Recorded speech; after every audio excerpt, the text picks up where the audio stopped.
Hello, everyone. In today's podcast, I have with me Ms. Madhabi Puri Buch.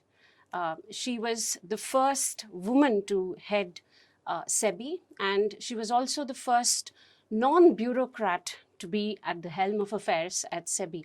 Welcome to the podcast, ma'am. Thank you for having me. Thank you so much for agreeing to do this. You've often said that technology is a great equalizer.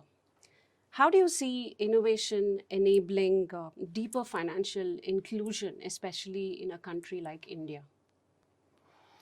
So, first of all, I think that the solutions are there already. The technology exists already. It's a question of applying that technology. And I think there are three dimensions on which this works, and which is why there is a real ability to really create financial inclusion to the deepest parts of the country. The first is language. I think, money is a very private thing, and people need to feel comfortable with what they're doing with money. So today with artificial intelligence, we have the ability to just talk to people in a language in which they are comfortable with. So, and there's no restriction. You can't say, oh, okay, let's do 2 or 3 languages. No, you can do 25 languages. So I think that capability has huge potential for inclusion. The second is that with technology, the cost of customer acquisition comes crashing down, because finally the market is run by entities who are for-profit entities, right? These are not charities. So it must make business sense to go to the smaller towns of the country and to, onboard customers from there. And every customer acquisition has a cost, which you then have to recover over the lifespan of that customer. So I think that given that technology now enables with the entire, stack that we have, the India stack of Aadhaar and Jan Dhan and UPI, it just makes the entire customer onboarding process much cheaper. So it becomes commercially viable for a lot of businesses to actually go out there and do it as a business, and then inclusion just happens consequently. The third is, I think, the whole movement from text to voice. So it used to be that people had to learn how to transact by writing things or by signing things or by punching in things.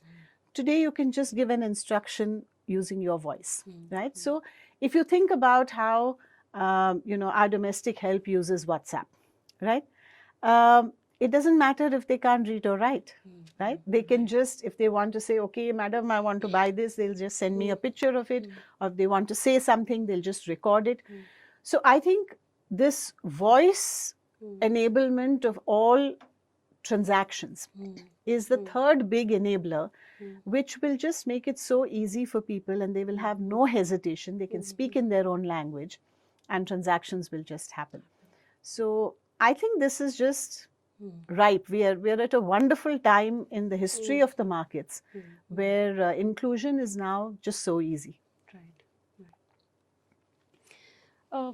So just to continue on that front, so is that the way how we can bring in, say for example, a garbage man or a housemaid into the stock markets? Is that possible even in this era?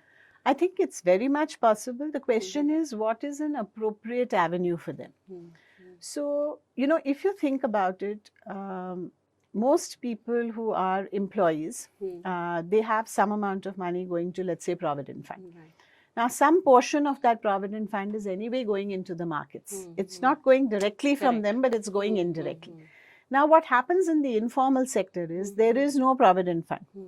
So you don't have an automatic way for that to go. So, for instance, when SEBI encouraged the industry and the mutual fund industry launched the 250 rupee SIP. Now, it's a great way for even the people who employ in the informal sector. So, as I said, maybe your driver, maybe your helper at home, domestic help. It's very easy now to say, okay, I pay you this much salary cash in hand. And this much, I will put in 250 rupees every month in your name on your behalf, right? So in a way, it becomes like her pension. Correct. And it's all going into fairly simple products. So the way that SBI had launched and some of the other mutual funds, HDFC Mutual Fund had launched, very simple products. They're not complex. They're index funds. They're relatively inexpensive in terms of the fee charge, etc. So it becomes a very natural way for people to enter the market in a very simple and effective manner. But if you ask me, should people who are employed in the informal sector, they don't have job security, they don't have a lot of that safety net for them, should they be doing single stock selection, or should they be doing F&O? I don't think so. That's So true. it's better they come through proper fund SIPs. management into the markets. Yeah. Just picking up on that, now if a person like a housemaid or a rag picker comes into the stock markets, it also becomes very important to protect them. So what is your take on investor protection? Of course, when you were at the helm of affairs at SEBI, you did a lot about investor protection. In fact, that became an anthem of SEBI at that time, even today. So what is your take on that? How does investor protection happen? I think there are three aspects to this. First of all, when we say investor protection, what do we mean? It doesn't mean that you ensure that the investor always makes profits.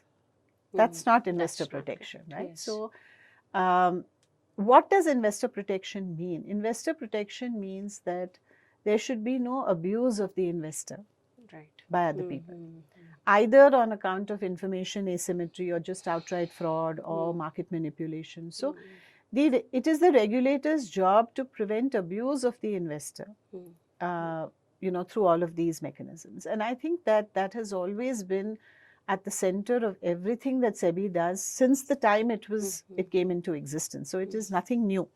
It's just that the tools that SEBI has started using in order to do this have improved over time because technology allows us to do this. But otherwise, it is front and center of everything that SEBI has done right from inception. So I think that one leg as to what the regulator needs to do is very well entrenched in terms of the mindset of the regulator. The second aspect is in terms of the fiduciary responsibility of those who are actually operating in the market. And I think from everything I've observed, there are a very large number of very good players in the market who take this fiduciary responsibility very seriously.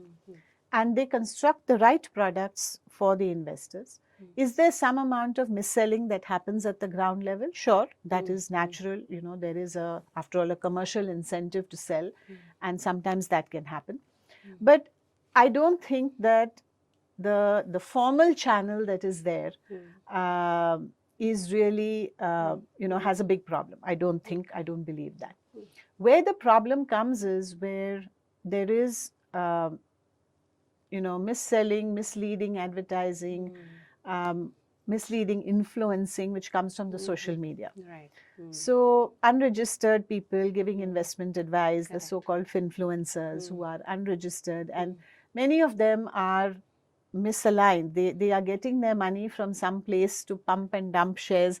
So a lot of this malpractice happens in the social media space, and unfortunately, investors often do fall victim to such things. So, that is an area that I think, apart from whatever the regulator does, and the regulator has done a lot, I think even recently the chair of SEBI had made a statement that SEBI has shut down some 75,000, illegal finfluencer sites.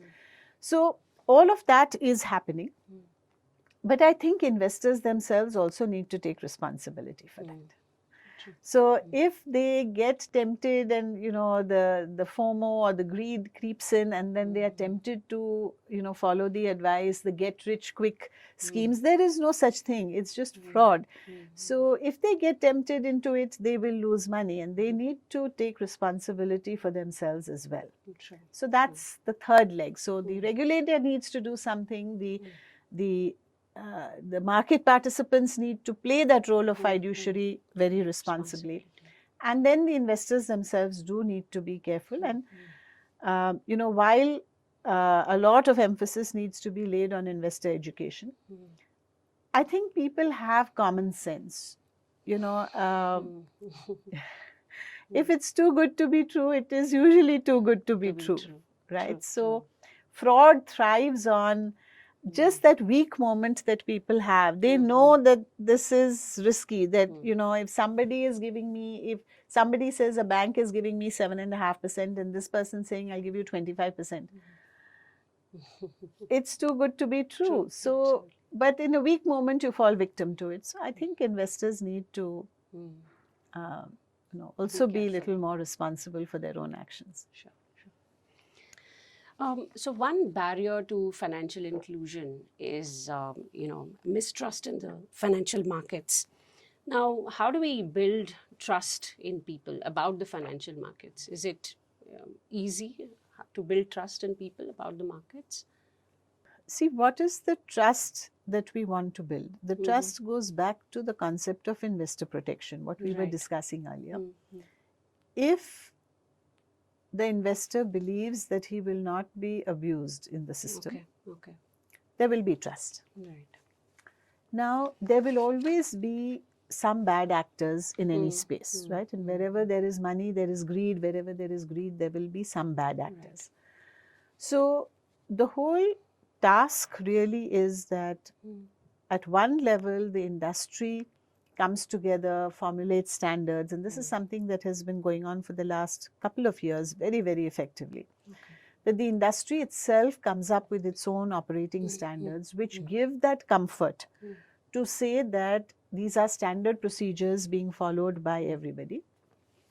And, therefore, the whole industry sort of coalesces around that, and that's been very, very effective. So, this also translates into some areas like, for instance, not just in terms of being defrauded, but convenience. So, for instance, when you have, let's say, the death of an investor and the heirs need to inherit, so the transmission of their assets, it is a very laborious process, particularly if the sums of money involved are large and there can be large number of legal claimants and disputes and so on. So at one stage, SEBI asked, for instance, all the mutual funds to sit together and formulate a common set of guidelines, that the law of the land is the same for everybody. So why should different mutual funds have different sets of documents that they ask from the investor? So it should only be one set. It doesn't matter what that set is, but it should only be one set. And the industry came together and very effectively put that down. And, sort of literally, I remember there was a day when 40 legal heads were sitting in one room in SEBI and formulating those standards. And that was effective. So now there is one set of documents, and if you go to MF Central and you upload those documents are automatically sent to all the mutual funds where that person had holdings. And the process has become much simpler. Is it completely frictionless? No, because it's still a risky process and prone to litigation. But it is much easier. So I'm saying mistrust in terms of being defrauded or mistrust in terms of being given the runaround. On both those dimensions, both the regulator and the industry work very hard to do this. And I think that really speaking, very significant strides have been made on that. So I don't think that there is a lack of trust. I think the very fact that 99% of all PIN codes in India are covered in terms of demat accounts, right? And I'm told that balance 1% is only the PIN codes which belong to airports, because there's no residential, property near an airport. So practically all of India is covered. And I don't think that there is a lack of trust, but it's a very critical target to keep in mind, both for the regulator and for the industry as a whole as well. Well, how do you describe the current state of financial literacy in India? I think that in India, our education system is aligned with the priorities of the population. So what role can, fintech and digital platforms play in terms of improving the financial literacy in the country? I think it would be very interesting. How do you make learning as easy as possible? I am an optimist. I believe it will happen.